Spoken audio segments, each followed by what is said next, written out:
everyone, this is Sherika, and thank you for coming back to my channel. If you are new here, please stick around. I have a lot of stories that I like to tell about my past caregiving experiences, but this video is going to be a little different. I just want to give you all like a checkup. The first video that I did, it was when I had just quit my job, and luckily I had some people that I was able to reach out to that could accommodate me in a couple odd jobs and that kind of thing.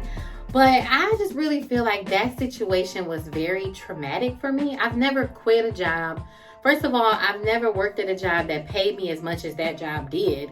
So I was able to work my way up to a managerial position, was able to hold down a really nice pay, because all my working life I've always had a couple jobs, and with that I was only able to work one job, and I was able to take care of everything with just one job. So to me, like I said, it was pretty traumatic, because it was like, okay, Sherika, what are you about to do? Like, I know I can get out here and hustle. I know that my reputation, and I know that I can call some people and make some things happen, but I just didn't know if I was ready to really get back out here on the hustle, because things are different now. I got a family, I have a little boy who's 4 years old, who, everything just hit a little different this time. Because if it would have been any other time and it was just this single girl who was just out here, it wouldn't even been this traumatic. But, well, I don't want to say traumatic as like something just like crazy happened, but like I said, it was just a situation where I just felt like, okay, there is no winning in this situation. It's only gonna get worse, whether it be me or that other person or whatever. I just felt like it was time to move on. And I think God was knocking on that door too, like, hey, move on from that situation. I'm putting this in your face. I'm putting that in your face. I'm putting these ideas in your head. Like, I'm putting this door in front of you. Just all you got to do is open it. And I feel like all the praying that I did, because I prayed on this situation. I prayed on, should I quit? Should I do this? Should I go to this other company? Should I do? I prayed and I asked God, like, give me a sign. And he's like, okay, I've given you so many signs. I gave you signs. Take them. And I finally, the last sign that I was given, I was like, all right, yeah, this situation is done, right? I thank God for that, because if that wouldn't have happened in that way, I probably still would have never left. I would have still been just a mess. But anyway, let's talk about some good things that have happened since I quit. So after quitting my job, an unfortunate situation had happened with my best friend. She got into a really bad car accident, but it made us really look hard into the business that we wanted to start. So we had started the business. We started a vending machine business. And we had been, like, it started off as a conversation. And then it was like, okay, we got our LLC. Okay, oh my gosh, we just got our EIN number. So now it was like, what are we going to do with all that stuff? Like, we did it. What are you going to do with it? So it wasn't until I quit my job, she got into this car accident.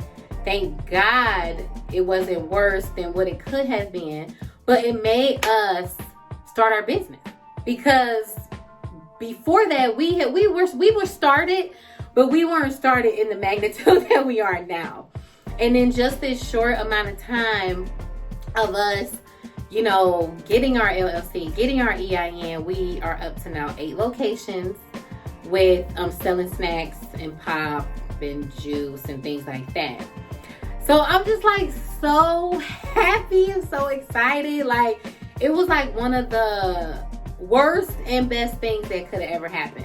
It was like tragedy just hit, but we were like excelling in what it was that we wanted to do with our life. So we have 8 locations. We're actually servicing 6 of them right now. We have 2 others, but now we're like in the process of like getting machines. So worth it.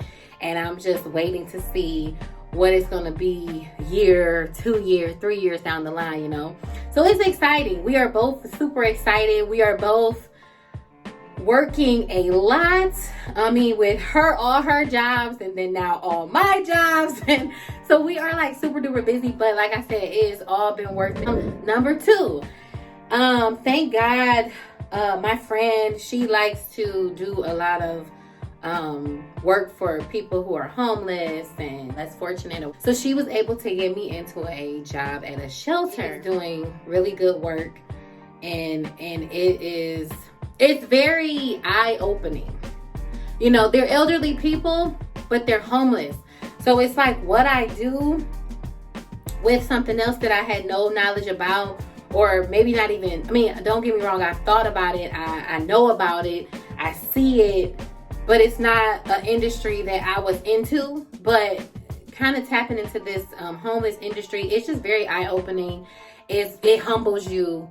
It makes you think, what if?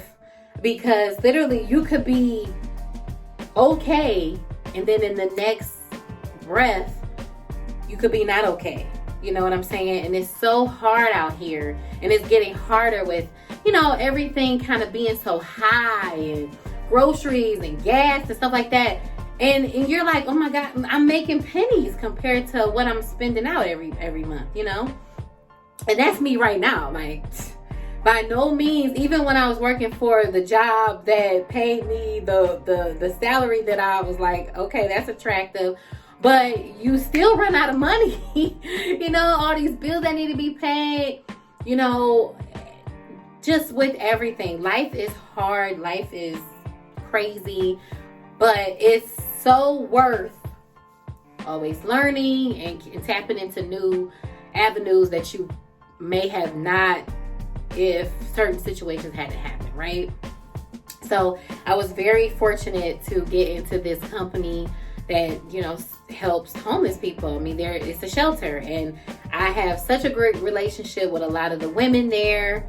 You know, they talk to you. Some of them stay up because I work night shifts, and some of them will stay up all night with me just so we can talk. You know, we watch certain shows that we all like, and we just talk about, you know, everything under the sun, and I love that. And then the third thing, which should have probably been my first thing, because this is what I was doing before I even had left the agency that I was working for. I had seen my old supervisor. So back when I was 19 years old, I went to go work at this agency, and the woman who was at the agency was the DON at the time, which I already explained this before, but she was the DON, and this other lady who was like the scheduler, and she kind of like did everything. They both, well, the DON started her own agency. So even before I left the other company and even thought about leaving, because again, I had tampered in my mind with leaving, but I didn't really plan on leaving until a certain something happened, and that's what made me leave. But even before that, I'm like, I need to get back into that one-to-one, you know, care with elderly people, because I was starting to miss it. So when I had seen her, and then a couple months later, I think I asked her like, hey, what are you doing now? Where you at? Because I think the last time I talked to her, she was working at another agency, and it wasn't a good spot. So she's like, no, don't come here, but I got something else that I'm kicking up. Wait for that to happen. So finally she opened up her own agency, her home care agency. And yeah, so I started working there, and I had a couple clients, and it was good for me. I was like, you know, I was getting that one-to-one, you know, relationship that I wanted. And I was like, okay, I'm doing this. I started with that probably like back in March. I didn't quit my job until April, the end of April, you know, and my last day there was May 6th. I said, God, please put me in a situation where I can just spend this time with my family. And I did. I'm getting everything that I wanted. It's working out fine. The best thing, and I put this last, when this is number one in my, this should really be number one, right? But ever since I left the big agency, I have been spending so much time with my family, with friends. I mean, people who I haven't like hung out with in a couple of years, and not just because of the pandemic. It was just because I didn't have the time. Like, I would get off work, I would be still working. I would be trying to get my kid together and then try to give some time to my significant other, and it just wasn't working out. Balance was not nothing that I had. Like, that work-life balance, it was not there. Like, I was complaining all the time. Like, it was terrible. So just to be able to spend time with my parents, like, I've been going over their house like every week for Taco Tuesday. We've been having like little events. I've been reaching out to friends who, you know, that I had from way back when, and reconnecting with them and going to lunch and doing, I mean, it's just been a lot of things that I've been doing. And I'm not complaining. I'm so excited. Like I said, I think my relationship has gotten better. It's just been nice to like spend that time. It has been nice to just kind of slow down, like, if I want to. There's days where, you know, I'm like, I'm sleeping in today. And I can do that when before I could not do that. And there's times where I'm like, well, I'm going to lunch with a girlfriend today. And before I couldn't do that, you know, or I'm going to whatever it is that I want to do. I'm going to my parents' house because I ain't seen them in about a week. And I can do that now. If I want to go wherever and do whatever, I can do that now. So it's been great. So anyway, I'm going to wrap this video up. Thank you guys for listening.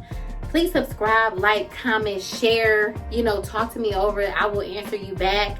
I'm just so excited about what this channel could be, and how, and like I said, caregiver stories are on the way, because that's what is the most important, right?